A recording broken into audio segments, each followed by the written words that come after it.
Alright, sawubona ngiyake ngibingelele igama lami uMelisizwe Msamo Nomiya. Ngiqhamuka lapha eFriday ngiqhamuka khona. Namhlanje ngithi ngiyahamba, ase ngiyithela ngijuke sengisendwedwe. Uningi kokuzokwenziwa endwedwe namhlanje uzozwa bakuphuma la insizwa zizobophela ziqhumile, zayiqinisa, zenza yonke into. Manje zivalele emotweni ziyaqhuma ngiyibona. Zibhizi nokuqhumile lapha emotweni. Into efanele yenzeke namhlanje ngihamba nalensizwa. Bathi uSlomo eseyintombi. Lungile. Angifuni ukukhuluma kakhulu. Sizwe hamba kanjani? Ngiyaphela qhawe lami. Ubani uSlomo?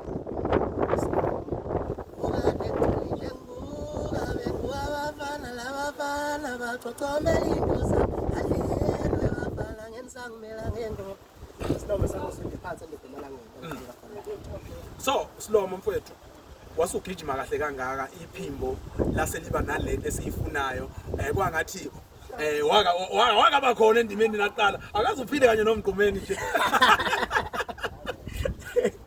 cha ngawo ufike ngemuva komgqumeni kodwa ibhoba likhona bese ngikulandela umculo ngaqala ngalo ukulandela.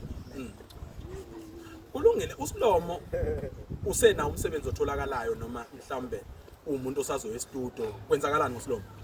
Slomo usestudio manje uyapheka khona umsebenzi ozayo Slomo sakwezulu iphansi kodwa uzophuma nje abantu ngabathembisa kakhulu phakathi umsebenzi uSlomo uyeza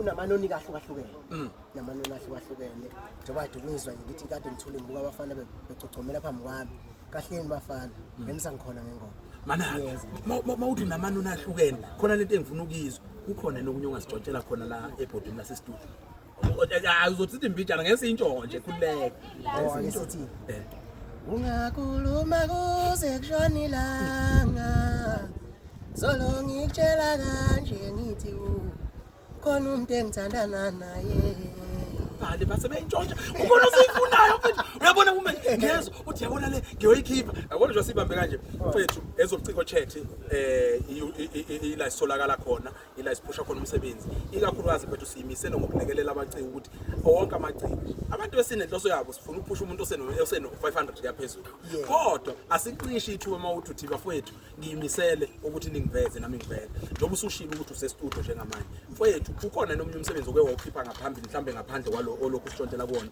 mhlambe wakusebenzela kanjani? Khona umsebenzi engiyawukhipha kodwa waphusheka wona kodwa kungangena online so uzosho ufunda musitholakala mana ke yini ukuthi ungayi online waphela i-online bonke abantu ba online manje shothi nje ngathi khona abantu akade bengiphethe okay so kwano ungaboni kahle base ngithi umsebenzi so imakhathi ngiseyinhlelweni zakho ukuthi ufake phela bese sokucelela kubantu ukuthi siyacela abakulekelela bakuthi task mode short imali phela abantu banenhliziyo ezinto uthi short imali kulungile ngivale mfana ake ngibone batshela abantu bethu balandele ezobuciko siyacela kakhulu balandeli ilandele ezobuciko ngiyothola yonke imisebenzi konke okwenzekayo sizonazisa siyabonga kakhulu kanjalo kulungile bayo ake ngehle ngobona njenge staff